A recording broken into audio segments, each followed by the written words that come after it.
Good morning to everyone. This is Annalisa Camilli. I'm a journalist and I'm working at the Italian news magazine Internazionale. I'm very happy to moderate this panel discussion about the G20 and the role of women in rural areas. We will try to understood which are the challenges and opportunities for gender equality. We will have a very rich panel discussion with a lot of panelists coming from all around the world. But before starting, I will leave the space to Maria Grazia Pannunzi, President of IDOS, the Italian Association for Women in Development and coordinator of the Civil 20 Gender Working Group, because she wants to greet us and to introduce this panel discussion. Please, Maria Grazia.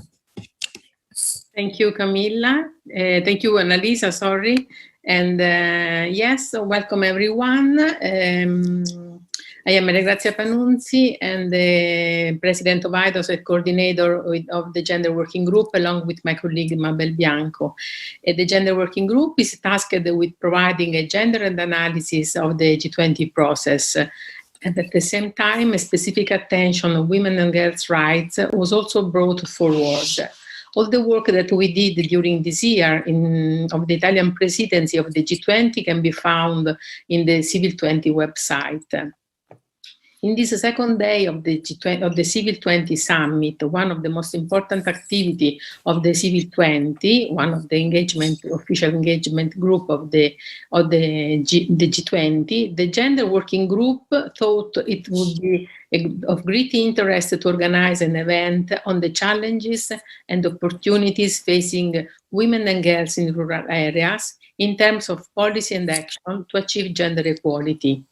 Women and girls in rural areas experience a unique set of problems and discriminations that are often neglected, as well as directly facing the consequences of economic system that puts profit at the center, following a logic of exploitation, starting with the environmental resources, just to mention the economic sphere.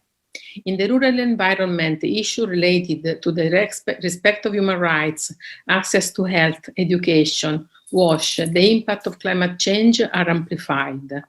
We consider this event important, firstly because it will bring a South feminist analysis to the entire G20 process and will provide a recommendation for G20 governments. Then, speaking about the G20 work, although two G20 official documents, the Matera Declaration and the Agriculture Ministerial Meeting Communiqué released in September, mention the importance of empowering women and girls in rural areas.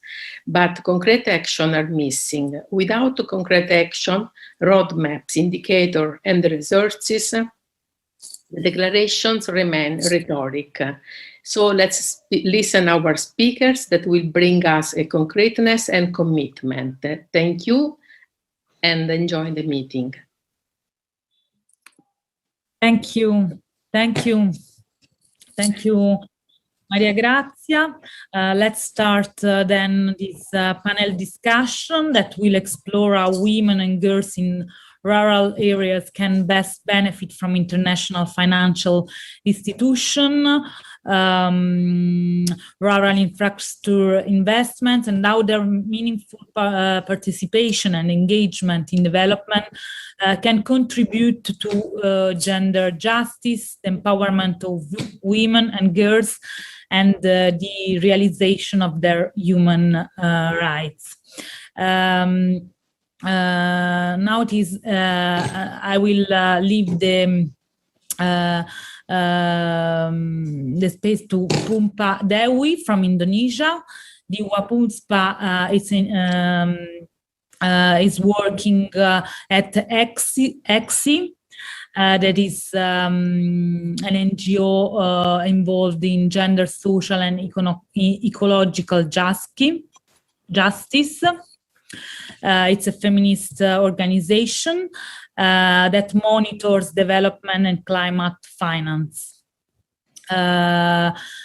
She's also on the board of the NGO Forum on ADB and has done extensive work on monitoring large development projects funded by AFI, and also have demonstrated expertise in climate justice and rural livelihood. Therefore, please, Pumpa Dewi, it's your time. Okay, thank you, Annalisa. You can hear me clearly? Okay. Yeah. Okay, thank you. Good day, everyone. Good morning, good afternoon, good evening for everyone. I'm Dewi.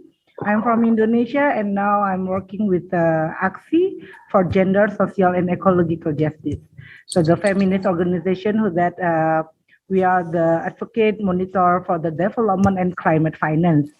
And thank you for a great day, great opportunity for me to share our experience to see how the impact for the women in the rural area, because the large infrastructure, large scale funded by international finance institution. So I will share my presentation. I try to quick because the limit of the time, yeah. So I will start with what the women say, yeah, because the AXI we work with the women in the grassroots and the rural area, and we have the research, we have the strengthening for them, yeah, to make empower for the women's situation. So this is what they say. Yeah, the first in the Kedung Ombo Reservoir. What is the situation? They say that the land and gardens have sunk. Finally, I make a living by looking for rencek wood. Is like the specific wood in that area, and then they're selling it. And the women in the Wadas village, yeah, Central Java, they facing with the now the construction of the mining. They said that we don't want mining in our village. Mining will take our away our living space and deprive us of the source of our livelihood as a women farmer in the Wadas village. And also the women in the who live around the Mount Slamet, where is the geothermal project there? Yeah, they said that we can no longer use clean water. Yeah, we can we cannot longer use the river water and tap water because very dirty. Yeah, and mixed with mud since the operation of the geothermal project. So this is only what is a small part of the many story of the women in Indonesia who they live around the large scale project in Indonesia. So why this situation impact or what is why this is happening in Indonesia? Because now we see the agenda of the Indonesian government. So the second what is the second period of the Jokowi president of Jokowi, yeah, they have the agenda of the what is the focus, yeah, for the investment large scale. So the development, they have agenda, yeah, who focus in investment. We can see in Indonesia, yeah, our government, they are make a bill, what is the policy, investment policies, so many investment policy. And in 2020, our government there make the law, yeah, we call the omnibus law on job creation, and this is mostly their they create how to easy for the investment, yeah, and the other, hello. Okay, so in other what is the agenda of Indonesia, because they are focused for the investment large scale.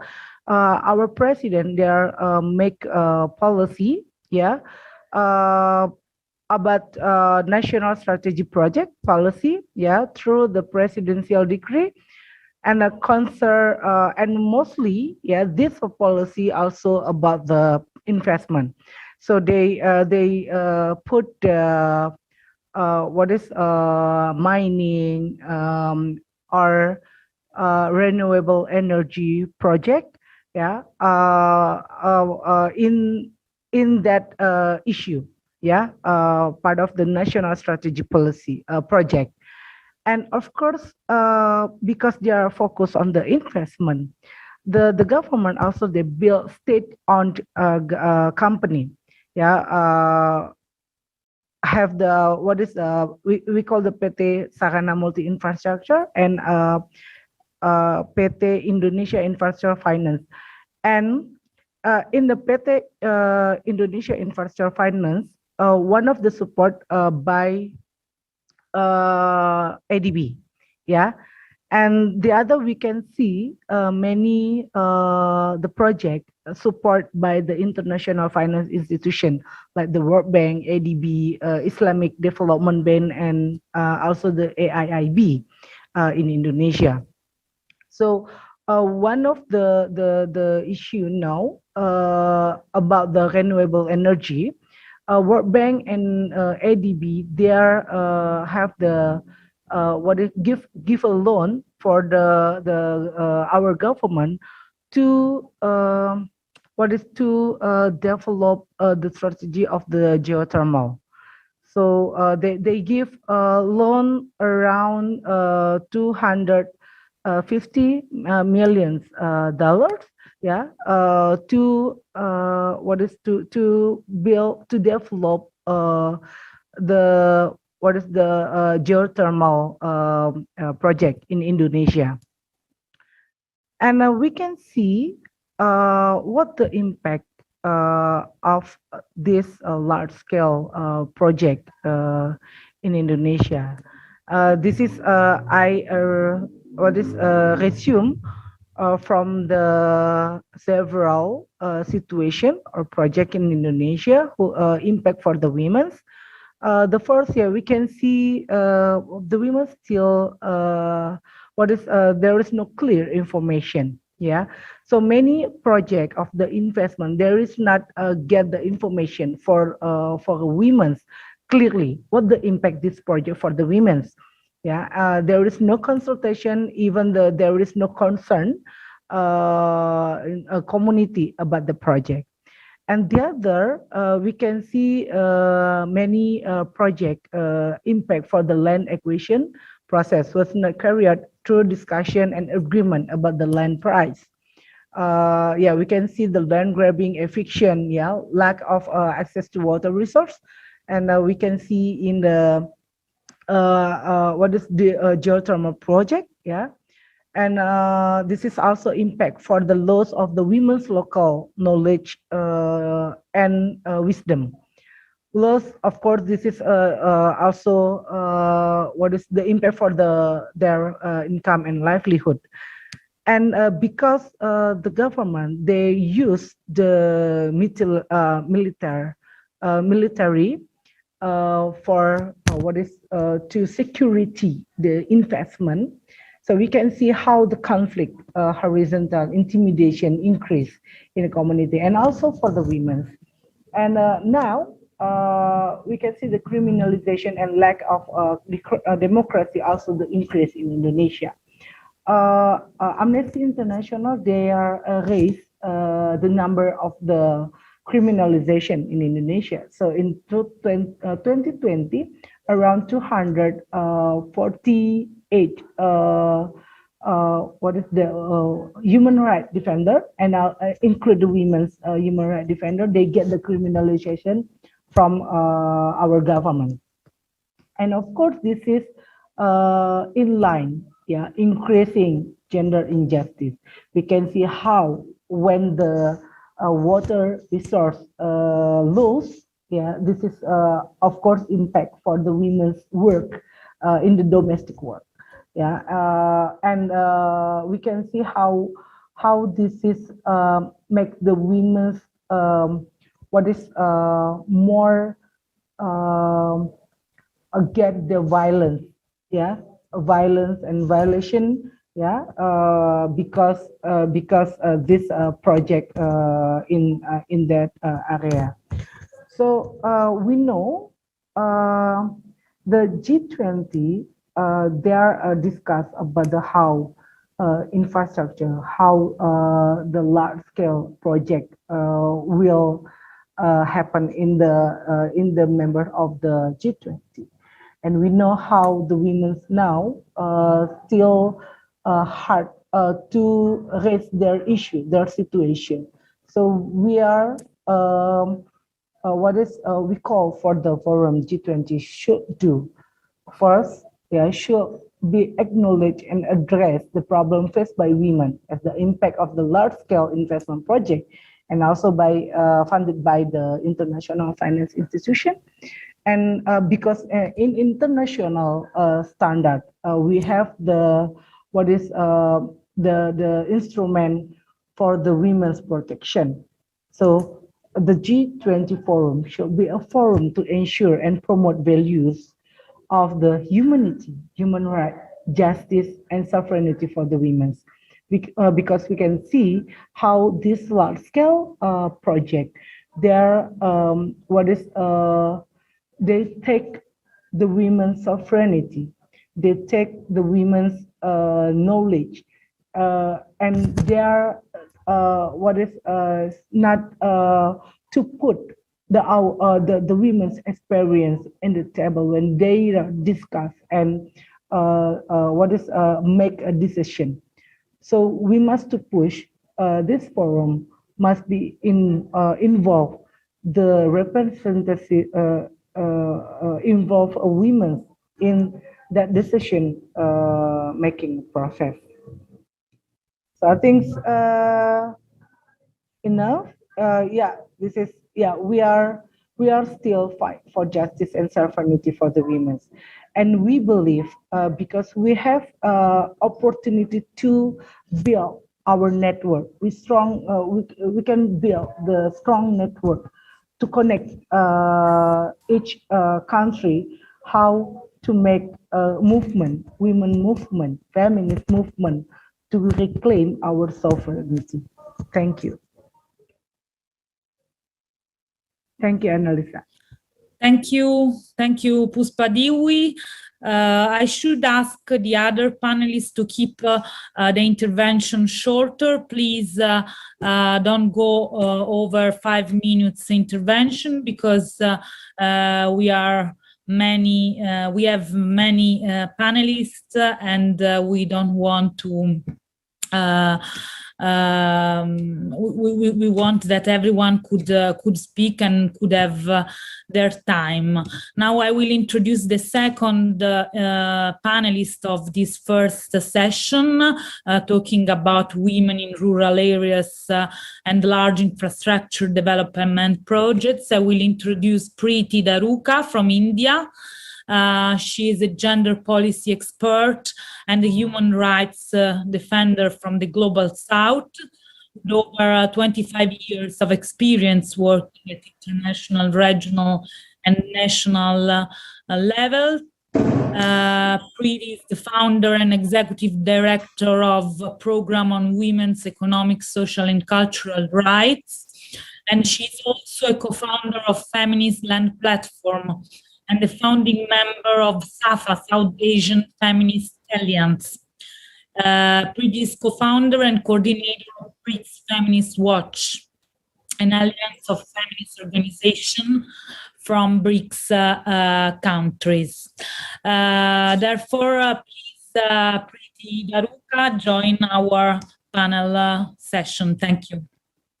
Thanks so much, Annalise, and thank you for having me here. It's a pleasure to be in this space and to share the work we have done as BRICS Feminist Watch in monitoring large infrastructure projects. We have monitored 3 infrastructure projects in India. In interest of time, I'm going to particularly stick to the one we monitored on rural roads in India, which was funded by AIIB Bank. So what we found was, of course, there's, as the SDG preamble says, there's no sustainable development without gender equality. And all the IFI's policies have this in some form or the other. However, we found that gender doesn't get fully integrated into development projects. The existing prevalence and persisting gender equality rooted in social norm and culture, as well as economic inequalities, do not allow gender to be integrated in design, planning, execution, monitoring of these development projects.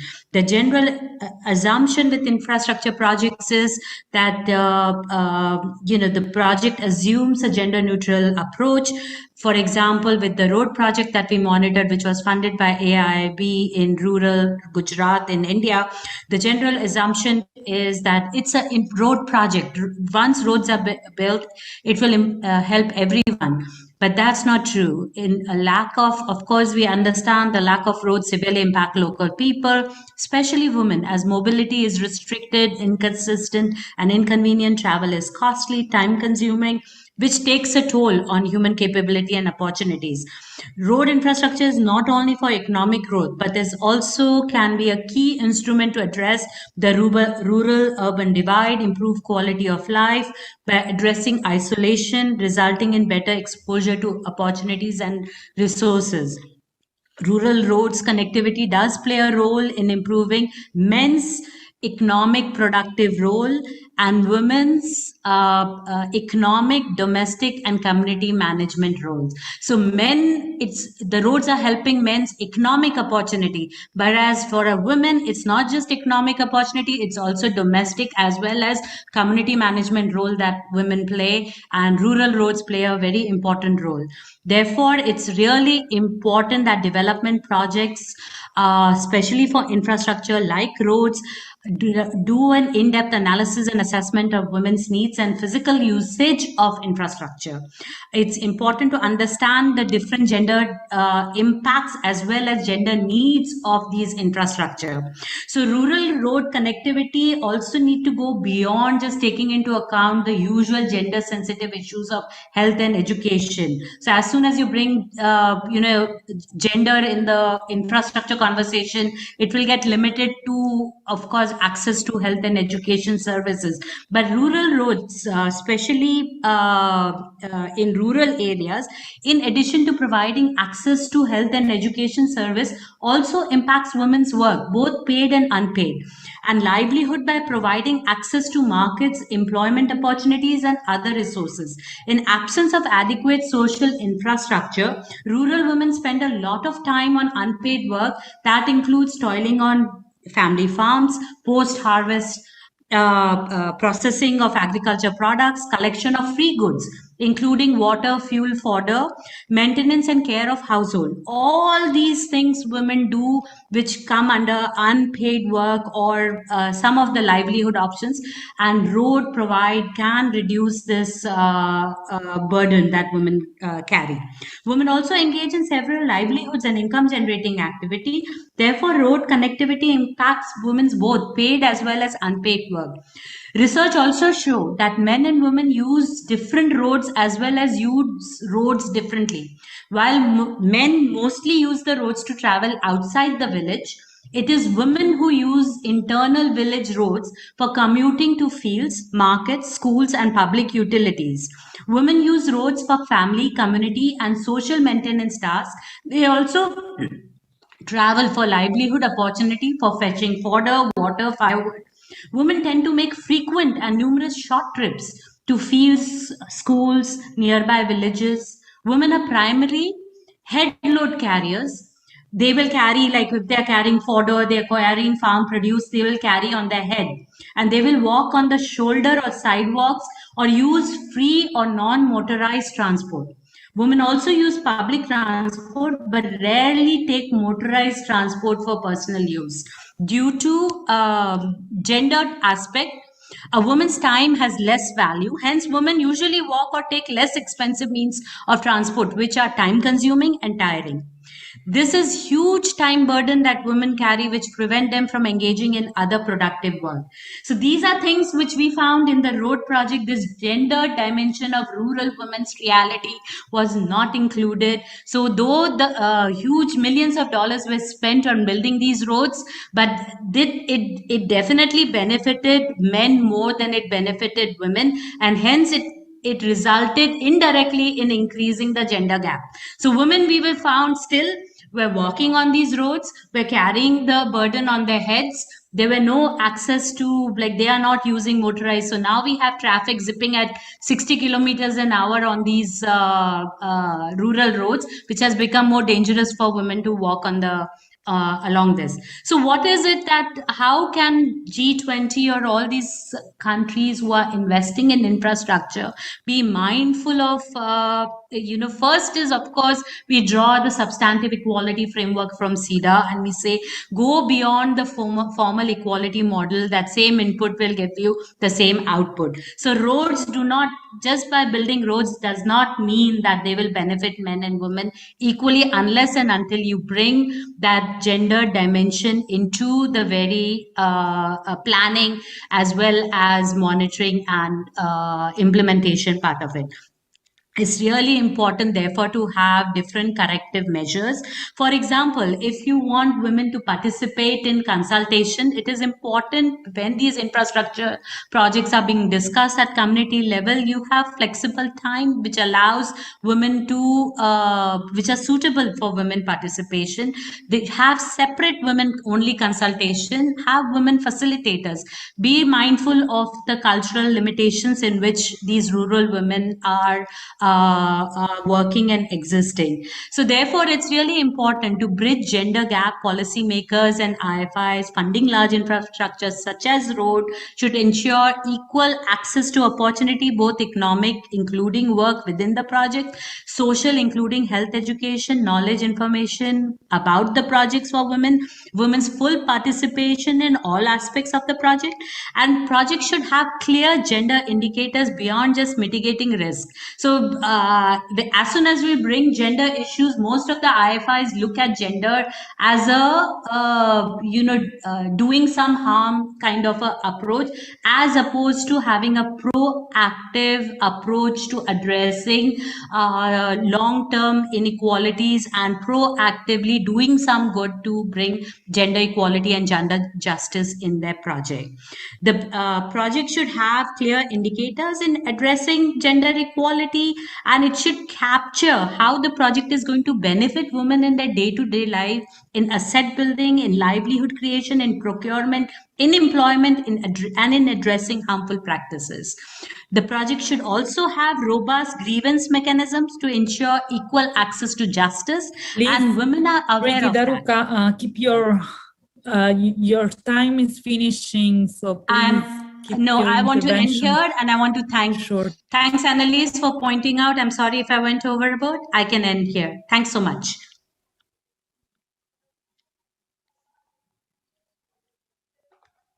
Thank you very much. Now we will talk about the relationship between women in rural areas and renewable energy. Energy is an important resource that is needed for both livelihoods and domestic purposes. With commitment and huge investment made by all states towards renewable energy. This panel will explore how this can impact women and girls. Therefore, I will introduce Govind Kelkar from India, Govind Kelkar is a scholar, a PhD. She has reached a PhD in political economics of China. She's a visiting professor at Council for Social Development and in Institute for Human Development in India. She's also the executive director of GEND, the Center for Research and Innovation and in India, and she was a senior advisor at Landisa at Seattle in US. In our current assignment, Professor Kelkar was the International Research Coordinator of Energia International. Therefore, I welcome Govind Kelkar, and also I recommend to keep her intervention shorter. Thank you. Friends and colleagues, greetings. So I'll definitely try to be short or shorter. So I am going to talk about women in rural areas in India with attention to India and renewable energy. A feminist analysis show, and I won't go in detail, two things in particular. One is that energy plays an important part in social action for change in gendered spaces. I mean, we have seen that all these spaces are gendered and how the kind of change it can make in terms of through the energy intervention. And second is that energy policy must respond to the context of market-driven, or what we call as globalized and culturally enforced patriarchal forces. So in other words, I'm talking of two forces. One is the cultural systems in our own countries, and the other is the globalized world or globalization that has impacted. So in this presentation, keeping in kind of in the limited time, I will talk in brief about the two renewable and clean energy projects in India with attention to South Asia and others. One is that India's partly subsidized LPG program. LPG is the liquid petroleum gas program for clean cooking energy. There is a deficit in clean cooking energy. And limited attention has been paid to it even in this energy decade. We know that. So just because it is a woman-centered kind of cooking system. The government of India responded to it, call it as Ujjwala scheme or PMU by Pradhan Mantri Ujjwala Yojana. So this is a kind of tongue twister.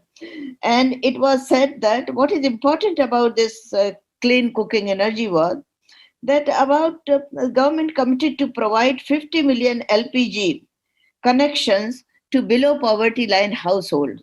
But what was important in this was done that connections were given in women's name, whether they were married or they were single or they were abandoned. So civil status of women was not taken into consideration.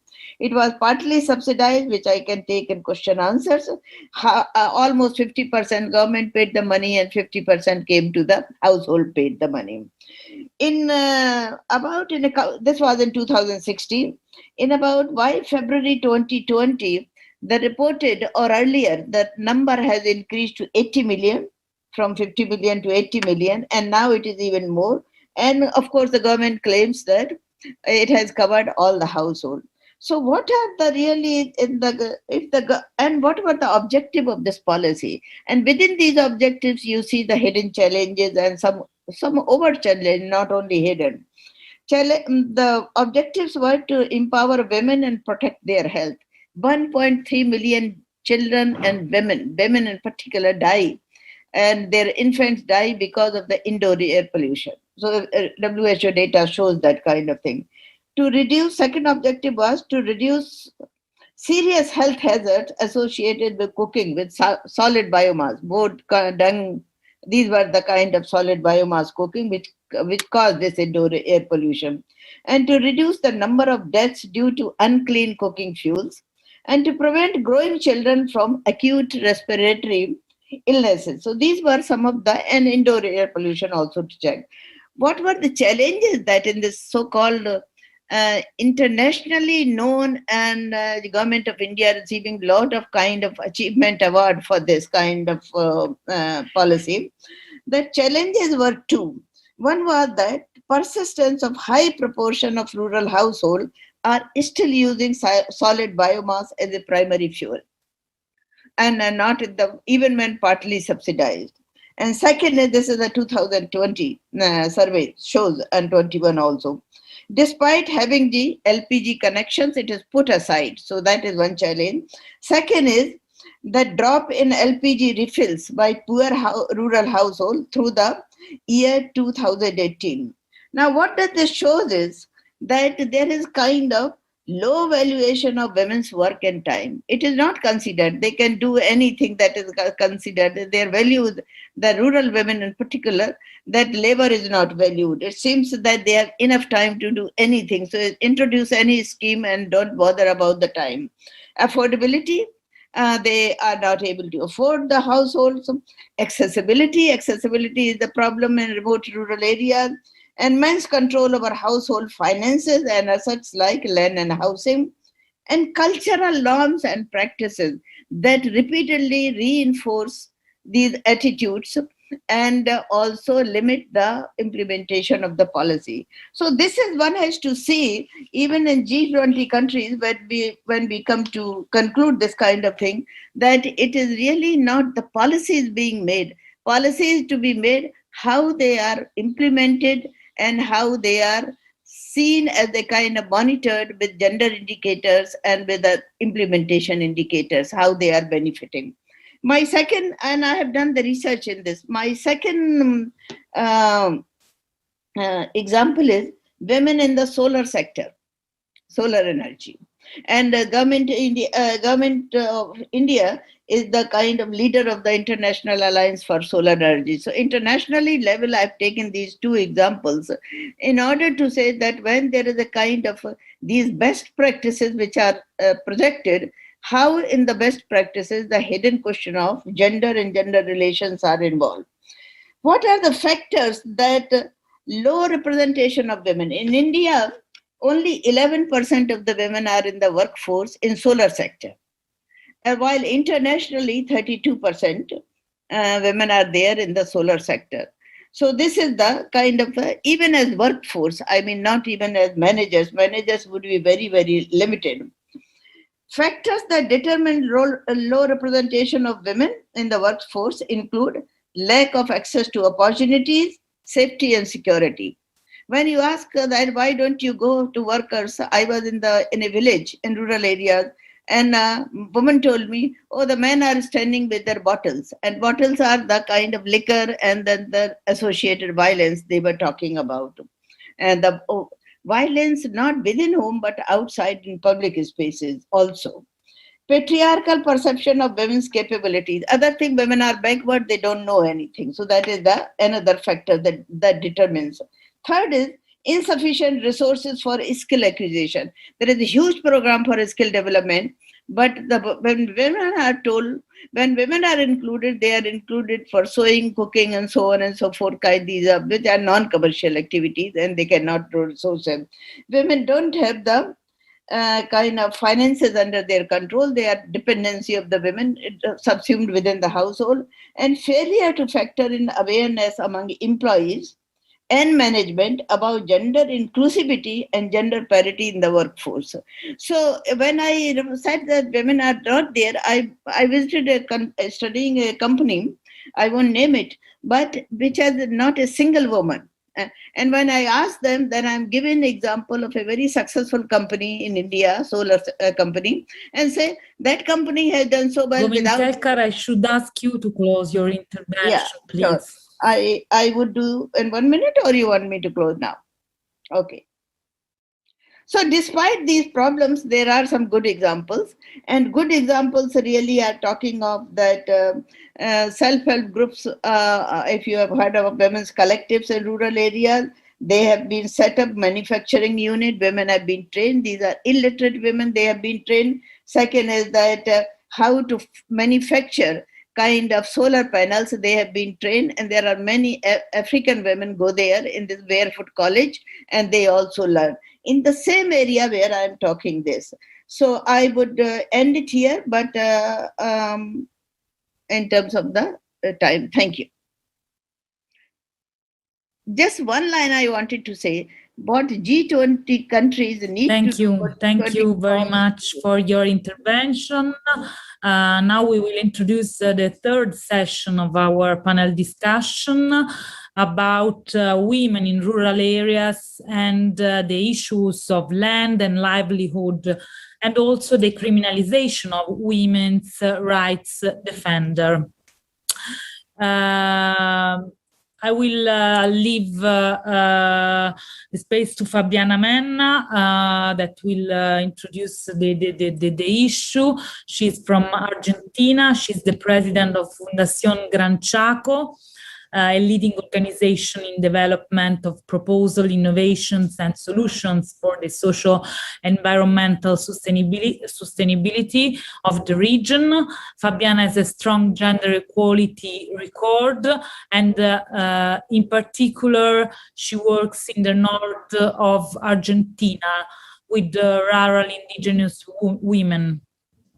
She has been also a delegate of the W20 since 2018, and she promotes the incorporation of the indigenous women leader as members of the Argentinian W20 delegation. Please, Fabiana Menna, join our panel discussion. Thank you. Gracias, Annalise. Voy a hablar en español. Thank you. I will speak in English, in Spanish. So I would like to share with you the experience that we carried out in Argentina, and namely with indigenous people living in rural areas, because actually the greatest number of indigenous people in Latin America, in Argentina, is based on the Chaco region. And as you can see, we have 60% of indigenous people living in Argentina, which is the situation in these territories, in these regions, with respect to women. So if we take into account the situation that we can find, we can see that women are more vulnerable, and when we take into account domestic the situation at local level, we can see the level of vulnerability. For example, illiteracy, you can see the percentages here. So we can see that the Chaco region, in which we can find the highest number of indigenous people, we can see that the 55% of indigenous women living in Chaco have the problem of illiteracy. So thanks to these figures, we can see which is the situation of women living in this region, indigenous women living in this region. So which is so we have a very high level of vulnerability with respect to land property. According to the last study, we have 16.2% of land property for women, and we have a very important gender gap when it comes to access to internet, for example, and women living in rural areas make up 43% workers, so they play a major role in ensuring the livelihood of their families, but on the other hand, they do not have access to land property. So figures are really important, but I think that we have to take into account the positive side, because actually women not only as vulnerable persons, vulnerable people, but women as actor playing an active role, because if women had the opportunity to have access to the same resources as men, we had the opportunity to increase the GDP by 14% by 2030. So we have visited this region from and we had two standpoints. So equality policies, and also we have to take into account the climate change, because actually development should be based on the problems, on the issues related to climate change. And also we have to take into account that gender mainstreaming this framework entails innovation. So we have to set a premium on change and imagination, creativity. Which are the strategies that should be implemented? Poverty reduction, so economic emancipation, and also we have the need of having public policies, and the key component is related to the strengthening of the situation of women. So we have to go beyond the fragmentation of the social fabric. We have to improve women's skills in order to carry out innovation initiatives at the local level. So here you have the example of a network that we have created in the north of the country, and with in order to carry out actions. But we can say that so the goal is to strengthen the network at local level, national level, and international level. So there is a broader network encompassing the civil society, NGOs, and different NGOs at national and international level, and also strengthening these rural networks. So starting from 2020 in Argentina, we have created a rural network in order to strengthen the dialogue between the local networks and the national government in order to improve the situation. So we can see that the main goal is poverty reduction. We have to strengthen the productive system at the rural level. So the productive system is not based on a single sector, because we have a complementarity of the productive system. For example, we carry out actions in different field, and also, for example, craftsmanship, and so all the forestry related activity, and livestock, and also you have another, for example, here you have the production of this product, and sometimes we have to import, even if we can produce these products, we have to import them.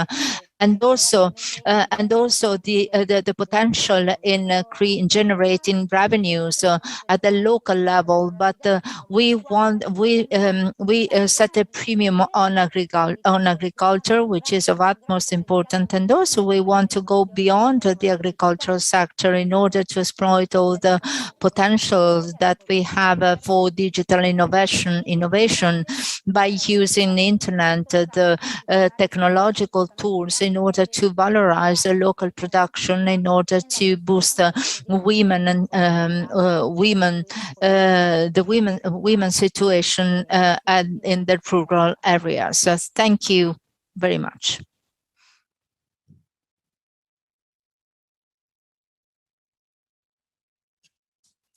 Thank you very much. It's now the turn of Patricia Chavez from Brazil. I know that she should leave, therefore I invite her to speak. I hope she is still with us. Please, Patricia. Sim, bom dia. Eu tenho muito pouco tempo porque eu tenho Very little time because I have to go chair a meeting in a few minutes. So I will be very quick.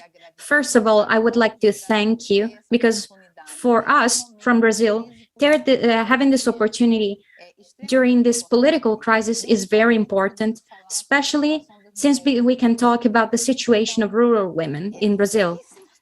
So in the very little time I have, because actually I will have to go in a while, I just want to highlight 4 questions. First of all, the one which is clear to everyone, that Brazil is going through a deep democratic crisis, an environmental, climatic, and monetary crisis as well. The authoritarian government is threatening the poorest among the people, especially Black people, indigenous people, Quilombola people, Ribeirinhas people, and LGBTQ+, and the government is also threatening the rights we have gained along with the constitutional process in 1988, which was the result of a struggle, which was, of course, participated by the feminists and the civil society as a whole. So all of these rights are being threatened by now by a government which is denying science, as you all know, and which is also trying to destroy our institutions by threatening and jeopardizing our democracy, and among all, by authorizing the persecution and murder of human rights advocates. So the government is authorizing and actually incentivizing the destruction of our forests, not just the Amazon, but also the various biospheres and bio areas we have in our country, with changes in legislation which are basically dismantling our institutions. Rural women and their lands in Brazil, it's very important to understand that Brazil is one of the countries with the highest urbanization rates. 82% of our population lives in cities, and just 18% of our population still lives in rural areas. And this is very important, and it's very important to understand that urbanization was done in a very quick and disorganized way, where the population was actually put at risk, and people who left the rural areas to go to the city, to go live in the slums, because everybody knows about the slums in Brazil, not just in Rio de Janeiro, but in all big cities. But there's also another issue, and a huge one, and this is also connected to what we are discussing today. That is the issue of women who are living in a very precarious manner in the outskirts of small and medium cities. They are absolutely insecure in terms of land possession, be it urban land or not, and they are really struggling or are insecure in terms of access to land. In this context, women are suffering both from bad living standards and security standards, as well as from the lack of health measures, because you know that during the pandemic, a part of Brazil started believing that there is a huge rate of the population that is resistant to public policies and to the government, and this is invisible because policies are not actually reaching them out. There are marginalized people, and their basic rights are entirely failed. And these women, among them, are both in cities and in the outskirts of cities and in rural areas, but in small and medium cities as well, as I said before. So what we are discussing, so aside from the whole matter of informal work, so the lack of guarantees for minimal food standards for families and households, and then there is the question of taking care of families, which also prevents women from taking care of themselves during the pandemic, and for instance, doing what they were required to do, that is social distancing. So if women had to go out to work, they were actually putting their own life at risk. And the decision was between dying of hunger or being food deprived, or dying because of the pandemic, because they had to go out and find food for their families. And this is without prejudice to another issue that we're dealing with, especially in rural areas, which was violence against women. We had basically a second pandemic, which was the pandemic of domestic violence against women, and we had seen a stark increase in femicides. In a country where there's a strong concentration of the land, such as in Brazil, where land possession is 10 hectares on average, and there was a reduction, by the way, because this is just 2.2% of the overall land at a national level, as opposed to large landowners and large lands. So today, we are facing a situation of poverty, misery, and lack of food. Our most vulnerable people, and those would be women, Black women, right? So they represent 19 million people. They don't even have, how to say this, what to eat. So they are basically gathering rests of food to feed themselves with. There are no policies for them, and at the same time there has been a dismantling of public policies that we've had. So we need to understand that today we are focusing and we are facing a government which is overtly and openly, at an international level too, who's defending the dismantling of forests, so deforestation, the increase in agribusiness, authorizing the use of weapons, especially for children. It's incentivizing children to use weapons to kill human rights advocates, to guarantee their supreme right in their mind, which is that to private property, as opposed to something that for us is fundamental, which is the access to land to produce food. And this is the women's role traditionally. Should close your intervention, please. Eu tenho que sair. Muito obrigada. So I have to go. Okay, I have to go. Thank you very much.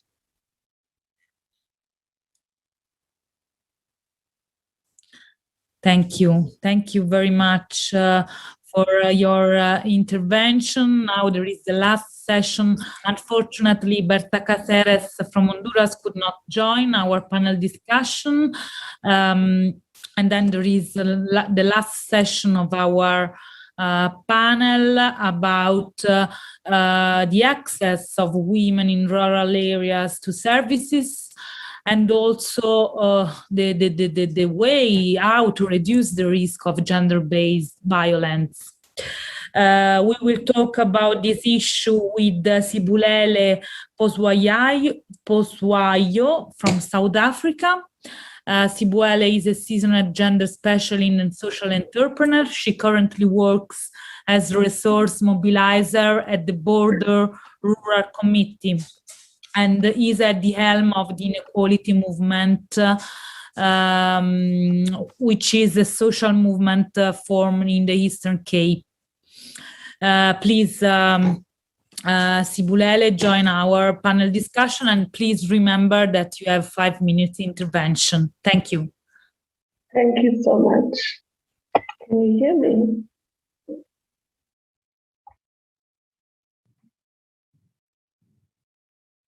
Can you hear me? Great stuff. Good afternoon, 2:30 in South Africa, and I would just like to make an intervention around gender-based violence and the impact it has on our women, but more so is to provide solutions. We don't like to just engage on complaints and diagnosing challenges and problems, but to provide solutions. And so our concentration is really going to be on the impact that a UN treaty like the CEDAW will have on the impact of gender-based violence, as well as violence against women and the girl child.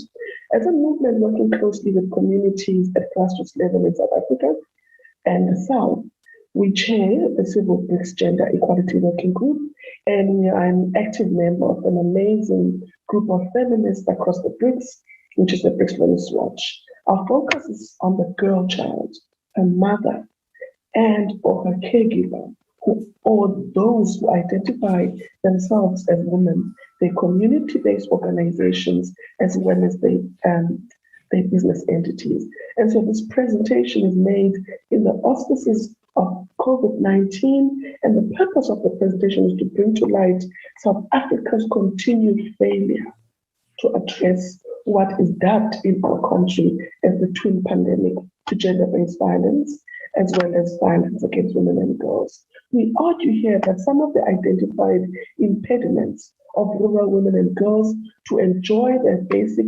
universal human rights are as a direct result of the state's lack of capacity to address basic gender disparities in the workplace, in the community, in the church, in business, and all over in the context of South Africa. And so we believe that if South Africa's triple challenge of poverty, inequality, and underdevelopment and unemployment is to be addressed, rural women and girls need to own their own development and be placed in the center of their own development. And only when women and girls are empowered and developed will this kind of violence and the killing that we see in our country and in our region is happening. And so while we understand that the CEDAW, which is the Convention of Discrimination of all forms of discrimination against women and girls, is the UN General Assembly is an optional space, we are absolutely appalled at the level at which our government is unable and unwilling to ensure that there's high levels of compliance with the CEDAW process. And so in this space, we seek to ensure that we know that South Africa is part of the changing geopolitics and the changing multilateral system. And so in these kind of spaces, we need to merge together. We merge together as the South, we merge together as developing countries, and we merge together as underdeveloped countries or third world countries in partnership with developed countries in such spaces as feminists to come together and say, enough is enough. There needs to be one compliance, and there needs to be a creation of networks of civil society that is going to ensure that in whatever space, particularly in like Civil BRICS and the C20 and particularly in this space, there is coherence. South Africa, while is making efforts to comply with its obligation of the convention, little progress is made in terms of being regular and timeous in submitting country periodic reports. And so we need to ensure that there is that level of compliance. We need to ensure awareness raising and popularization of the importance of addressing gender-based violence. And so we come up with a number of recommendations. And I'd like to take the better part of the rest of this presentation to highlight just 6 recommendations. 1, South Africa should ensure that in all multilateral institutions where it engages as a country, there has to be an expansion of the definition of gender and therefore gender-based violence. South Africa should do that, particularly in the G20. That there should be an acknowledgement of LGBTQI+ and those that are diverse. 2, as a country with the most active membership in the African context, there has to be a continued effort to ensure that the girl child is monitored, mentored, and protected against toxic masculinity and against patriarchy. 3, the Department of Women, Youth and Persons with Disability in the presidency must develop gender transformative policies that are aimed at empowering women socioeconomically. A basic example is one of our traditional councils, policies, which talks to traditional councils and that do not embrace community-based organizations that put the woman and the girl child first. 4, an employable law needs to be developed that is aimed at promoting women's equal right to and access to land tenure, because land is a means of production. Once you are able to produce, once you are able to access funds, you are then able to better yourself. Finally, there needs to be an outlaw of discriminatory and harmful traditional practices amongst that promote abductions, forced marriages of women, girls, teenage pregnancies, and early child marriages. And so if you talk about rural women, access to services and gender-based violence, everything is a waste of time if the girl child is scared to leave her home to go to school because she's going to be abducted. Any kind of development is futile if the woman is not empowered to own her own development, plant in her own garden, create her own nutritious food, sell that produce and market it, agro-processes, export it, and create wealth for her own family. Thank you. Thank you very much. And now the last intervention. It's the time of Sigi Aile from Ethiopia. Sigi is the founder and director of the Organization for Women in Self-Empowerment, a local non-governmental organization operating in Ethiopia. She worked for over 20 years at the Addis Ababa University, then joined ActionAid Ethiopia. Please, Sigi Aile, we have very not so much time. It's your turn. Thank you, Annalisa. Thank you for inviting me to this event. And, I understand 5 minutes is very short, but I'll try to be within the given time. First, let me briefly highlight a few points on the broad situation of on gender, gaps on the African continent in general and Ethiopia in particular. Africa in general and Ethiopia in particular have made remarkable progress towards poverty reduction and gender-related issues, in the past decades. However, inclusive growth remains unachieved. In Ethiopia, 80% of the population lives in rural areas. This is opposite Brazil, as I heard it earlier. On the other hand, the recognition of the importance of gender equality and women's empowerment is reflected by governments, multilateral institutions, donors, etc., at a much higher level than before. This is evident. And the other point is gender gaps have been identified, in many factors. in access to services, food insecurity, education, employment, and the like. And the other point I want to raise is there have been many commitments and declarations that have been made by governments. For instance, zero hunger by 2025 by the African Union, reduction of poverty, by the governments, closing the gender gaps and the like. And with respect to gender-based violence, it's still a critical issue in many countries, including, my own Ethiopia. And the other thing is we have now, more than ever, evidence available in many cases, like, for instance, I can cite, studies by the World Bank, studies by governments, studies by the AU, UN Women, it's by civil society organizations, and there are plenty of evidence. Having said this, let me, dwell upon three key challenges that affect the, women's access to services as well as, the gender-based violence. The first one is, insufficient enabling environment. It is true that policies, are there by governments, investments. However, when it comes to implementation, it's an issue. Investment, legal framework, accountability systems are not adequate.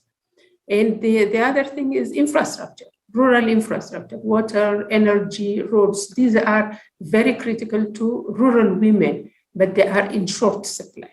Inadequate services like healthcare, education, technology. These are, well, very, very, very, very, constrained, very, in short supply. The social norms, the gender-based violence, particularly, in my country, there is evidence that 34% of women experience, one or more kind of violence by their especially intimate partner in their lives. Customs, low education. In terms of education, there are huge gaps. For instance, in Ethiopia, 95% of girls go to join the primary education, but it's about 53% that complete, the primary education, and it's only 30% that join the tertiary education. And the other challenge is the insufficient political will. For instance, in allocating budget,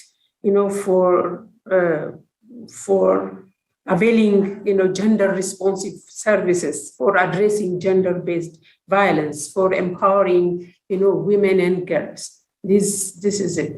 The second point is in the, relates to the capacity of institutions on gender and the weak women's agency.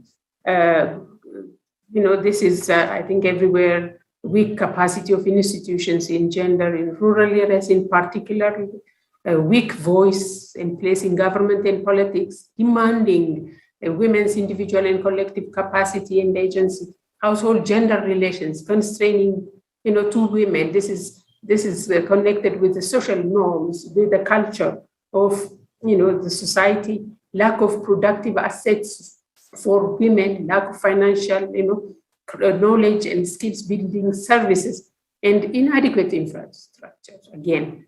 And the third challenge that I would like to raise is access to resources and services in general. The social norms that themselves, constrain, access to resources and services to women and girls, lack of productive assets, lack of financial Please, assets. Siggy, close your intervention because the time at our disposal is finishing. Okay. Opportunities, there is gender discourse, there is government commitments, growing coverage of mass media, growing evidence by different national and international actors. One recommendation that I would like to forward is the creation of an enabling environment that promotes accountability, respect to commitments, and gender budgeting with respect to closing gender gaps. In particular, I'd like to recommend education, both formal and informal, to women and girls. That said, I thank you very much. Being the last speaker, I think I'm constrained with time. Thank you very much. Okay, I'm through. Thank you, Ziggy Eiler, for this intervention. Now it's the turn of Mabel Bianco, President of FEIM, Fundación para Estudio e Investigación de la Mujer, and coordinator of the Gender Working Group, who should close this panel, very interesting panel discussion with multiple voices from all over the world. Thank you, Annalisa, and thank you to all of you for the great participations.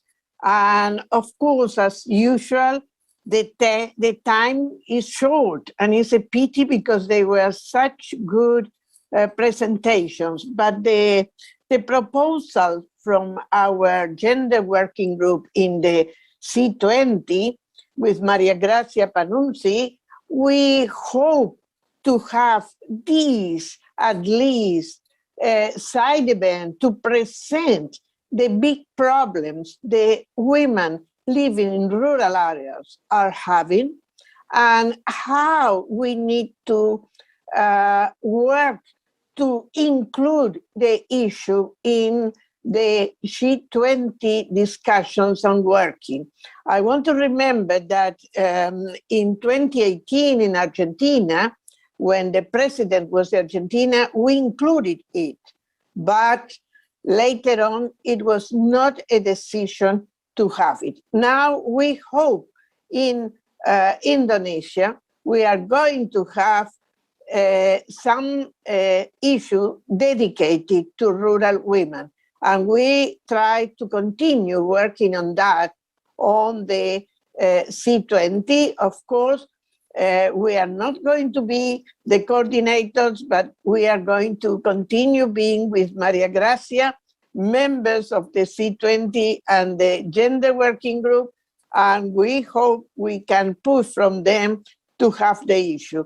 I don't need to say how clear was after these great presentations the reality and the problems of the rural women. So please, let's work to improve them and push the G20 head of states to consider also women in rural areas, including indigenous. Thank you so much, and I hope all of you have a good morning, night, afternoon, whatever it is. And thank you, Annalisa, for your moderation. Thank you so much. Thank you to all our panelists. And our time is finishing, unfortunately, and we greet everyone and we thank the organization who are supporting this process. Thank you. Bye.